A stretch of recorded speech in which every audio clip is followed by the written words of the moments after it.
Gaza തെരുവിലെ ചോര കണ്ടേ ഞാനും എഴുതട്ടൊരു കണ്ണീർ കാവ്യം.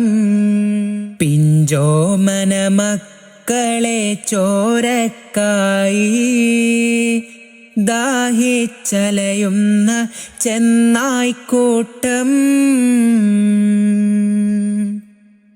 മരിച്ചത് ഞാനല്ല നീയാണ് മുസ്ലിമേ, ഫാസിസ തടവറയിൽ അടിമയായി നിൽപ്പോ നീ എന്ന് തീരും ഈ കണ്ണുനീരിൻ മോചനം നേടുകില്ലേ.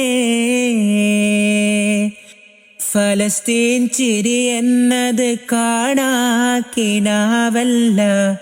അറബിപ്പൊൻ വിളയുന്ന കാലം വരുന്നുണ്ട്.